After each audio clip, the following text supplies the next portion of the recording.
pertama, kita akan membahas definisi perencanaan pesan-pesan bisnis. Perencanaan pesan-pesan bisnis merupakan suatu langkah strategis bagi pencapaian tujuan suatu organisasi secara menyeluruh dan merupakan salah satu faktor penentu keberhasilan komunikasi. Pesan-pesan bisnis yang terencana dengan baik akan mempermudah pencapaian tujuan komunikasi. Yang kedua, kita akan membahas tentang pemahaman proses komposisi. Proses komposisi penyusunan pesan-pesan bisnis dapat dianalogikan dengan proses penciptaan lagu seperti yang dilakukan oleh seorang komposer. Penyusunan pesan-pesan bisnis meliputi 3 tahap, yakni yang pertama, perencanaan. Dalam fase ini, dirancang hal-hal yang cukup mendasar seperti tujuan komunikasi, audiens yang akan menerima pesan, ide pokok pesan-pesan yang akan disampaikan, dan media yang akan digunakan untuk menyampaikan pesan. Yang kedua, yakni pengorganisasian. Mengorganisasikan ide-ide yang selanjutnya akan dituangkan ke dalam bentuk draft. Organisasi dan komposisi erat kaitannya dengan penyusunan dan pengaturan kata-kata, kalimat, dan paragraf. Oleh karenanya, perlu diperhatikan bagaimana menggunakan kata-kata, paragraf, dan kalimat yang sederhana, mudah dipahami, dimengerti, dan dilaksanakan oleh penerima pesan. Dan yang terakhir yakni revisi. Seluruh maksud dari isi pesan harus ditelaah kembali dari sisi substansi pesan yang akan disampaikan maupun dari gaya penulisannya, struktur kalimat yang digunakan, dan bagaimana tingkat pemahamannya. Kalau ternyata belum selesai, perlu dilakukan pengecekan sekaligus revisi atau perbaikan-perbaikan seperlunya, sehingga apa yang direncanakan sebelumnya dapat dicapai seefektif mungkin. Penentuan tujuan. Tahap pertama dalam merencanakan suatu pesan bisnis adalah memikirkan maksud dan tujuan komunikasi. Untuk dapat melakukan hal itu, pertama harus menentukan tujuan yang jelas dan dapat diatur sesuai dengan tujuan. Mengapa tujuan harus jelas? Tujuan yang jelas akan membantu mengarahkan Anda mencapai tujuan yang dikehendaki.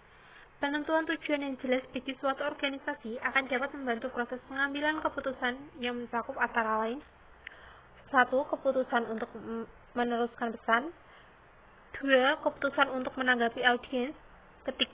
Keputusan untuk memusatkan isi pesan, dan yang terakhir yakni keputusan untuk menetapkan media yang akan digunakan.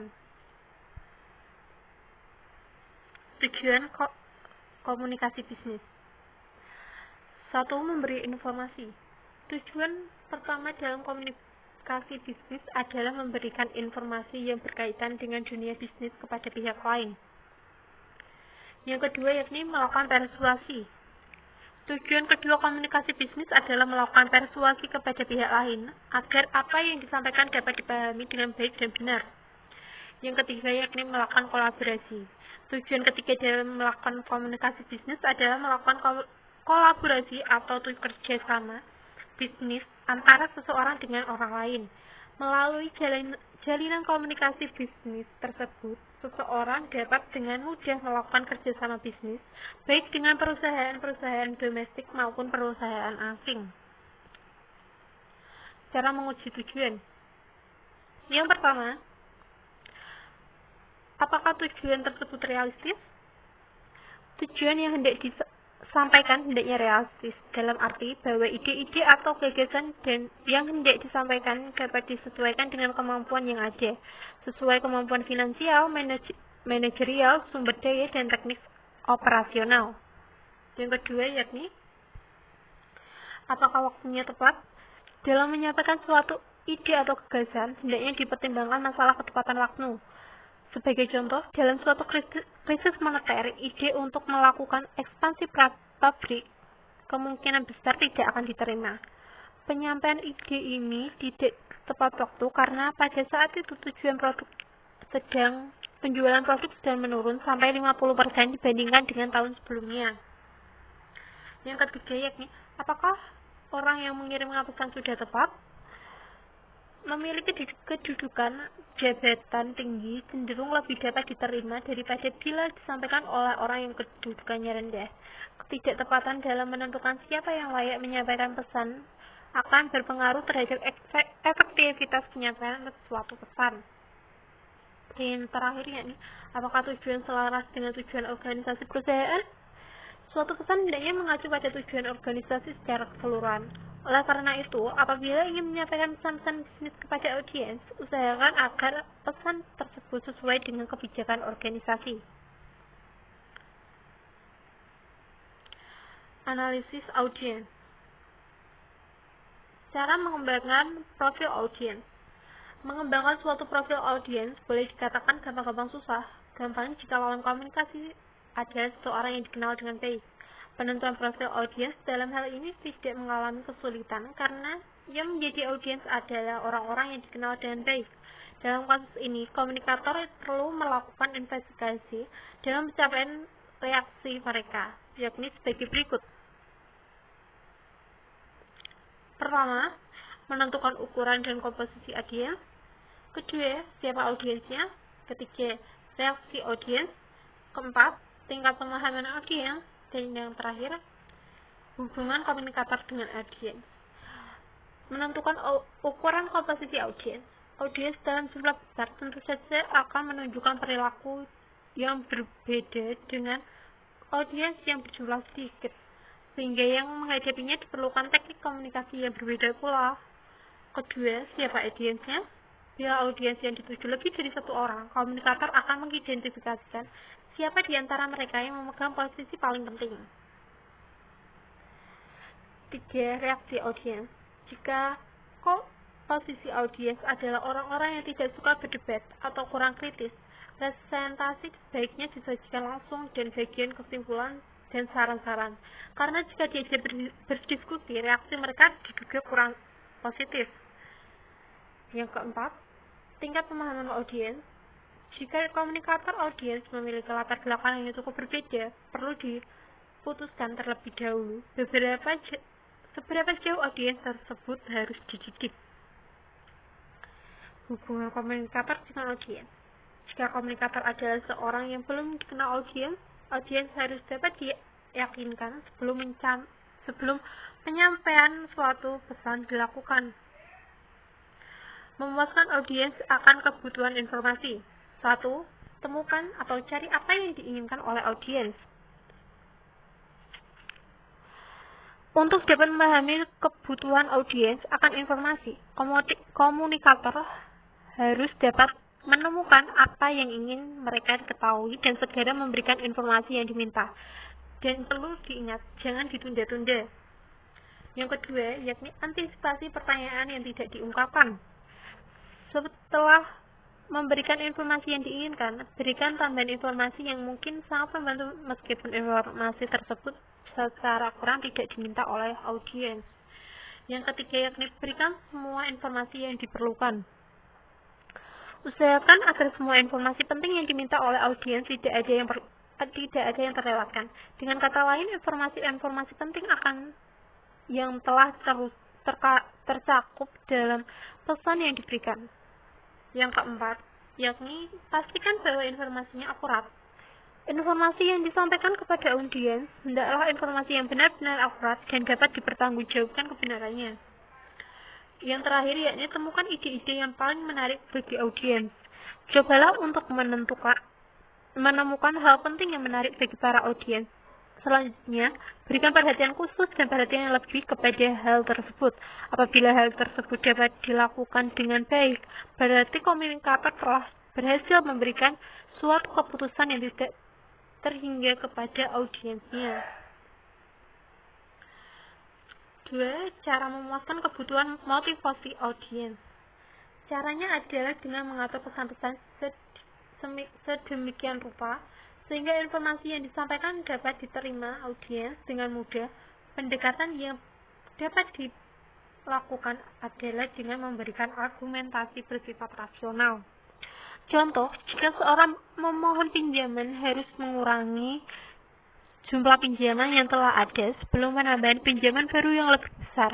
Komunikator dapat menggunakan argumentasi sebab akibat untuk menjelaskan bahwa penambahan jumlah pinjaman akan dapat menyebabkan bagi kepercayaan yang telah diberikan sekarang ini. Meskipun pendekatan dengan menggunakan argumentasi merupakan cara yang baik untuk menarik audiens, perlu juga untuk mencoba menggunakan pendekatan emosi audiens. Sebagai contoh, dalam usaha menjual suatu produk dapat ditekankan kepada calon pembeli bahwa produk tersebut dapat meningkatkan status atau gengsi pembeli di mata masyarakat. Produk-produk yang oleh sebagai masyarakat dianggap sebagai produk yang mampu menunjukkan status sosial di dalam masyarakat, antara lain telepon seluler, mobil-mobil mewah, sepeda motor ber-CC tinggi, PC multimedia, lukisan klasik, peralatan golf, dan batik motif produksi perusahaan batik ternama.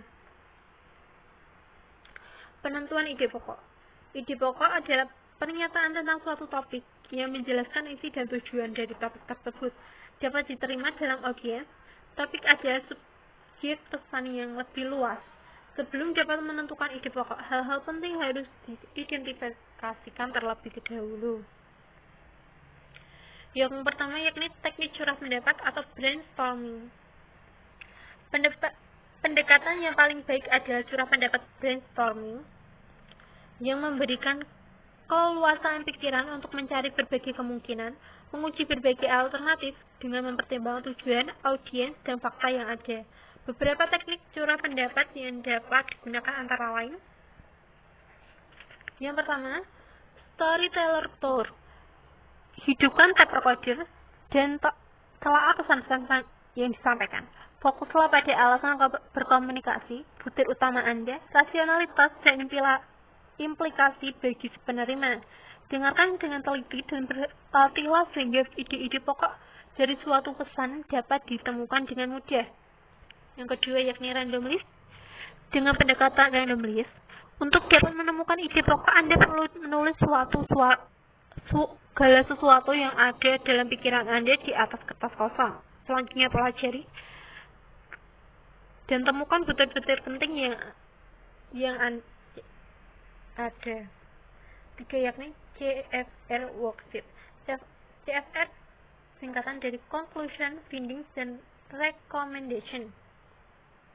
Jika subjeknya mencakup pemecahan masalah, gunakanlah suatu lembar kerja atau worksheet yang akan membantu menjelaskan hubungan antara temuan atau finding, kesimpulan conclusion, dan rekomendasi atau recommendation yang akan diberikan. Sebagai suatu contoh, penelitian menemukan bahwa merosotnya penjualan disebabkan oleh masalah kebijaksanaan penentuan harga. Oleh karena itu, rekomendasi kepada pihak manajemen berisi anjuran yang menurunkan harga pokok. Selanjutnya yakni journalistic approach. Pendekatan jurnalistik memberikan butir yang baik sebagai langkah awal yang menentukan ide pokok. Jawaban terhadap pertanyaan siapa, apa, kapan, di mana, dan bagaimana akan dapat menjelaskan ide pokok presentasi. Dan yang terakhir yakni question and answer chains. Barangkali pendekatan yang paling baik adalah melihat dari sisi perspektif audiens. Coba tanyakan pada diri sendiri, apa pertanyaan pokok audiens Anda? Apa yang diinginkan audiens? Periksa dan cek jawaban dan pertanyaan tersebut. Apa pertanyaan tambahan yang mungkin muncul? Ikuti arus pertanyaan dan jawab pertanyaan tersebut sehingga ide pokoknya dapat ditemukan. Yang kedua, yakni pembatasan cakupan. Cara ini juga dapat membangkitkan rasa hormat audiens kepada komunikator, sehingga penyampaian pesan yang kompleks dan kontroversial akan memakan waktu lebih lama, terutama jika audiens yang hadir terdiri atas orang yang skeptis atau orang yang tidak dikenal sebelumnya. Ide pokok dari pesan-pesan sebelumnya disesuaikan dengan waktu yang tersedia sehingga poin-poin penting tidak sampai terabaikan. Yang lebih penting adalah ide-ide pokok disampaikan harus dimengerti dan diterima oleh audiens. Seleksi saluran dan media. Pesan-pesan bisnis harus sesuai dengan situasi yang ada. Ide-ide yang disampaikan melalui dua saluran, yakni saluran lisan atau oral dan saluran tertulis atau written. Pilihan mendasar antara pembicaraan atau menulis bergantung pada tujuan atau maksud pesan, audiens, dan karakteristik dari kedua saluran komunikasi tersebut. Yang pertama, kita akan membedakan tentang komunikasi lisan dan komunikasi tertulis. Komunikasi lisan, Anda menginginkan umpan balik segera dari audiens. Pesan Anda relatif sederhana dan mudah diterima. Anda tidak memerlukan catatan permanen. Anda dapat mengumpulkan audiens lebih mudah atau ekonomis. Dan yang terakhir, Anda menginginkan interaksi dalam pemecahan masalah. Sedangkan komunikasi tertulis, Anda tidak memerlukan umpan balik segera. Pesan Anda sangat rinci, kompleks, dan memerlukan perencanaan yang hati-hati. Anda memerlukan catatan permanen. Anda ingin mencapai audiens yang sangat luas. Anda ingin meminimalisir distorsi penyampaian pesan. Yang kedua, kita akan membedakan media komunikasi lisan dan media komunikasi tertulis. Yang pertama, media komunikasi lisan. Percakapan secara langsung, pidato, pertemuan-pertemuan, telepon dan surat suara atau voicemail, VoIP atau voice over internet protocol, audio tape dan video tape, telekonfirmasi dan konfirmasi video. Dan yang terakhir yakni media komunikasi tertulis. Media komunikasi tertulis menggunakan surat-surat, memo, laporan dan proposal, email kontrak kerja, surat reguler dan khusus, dan fax email.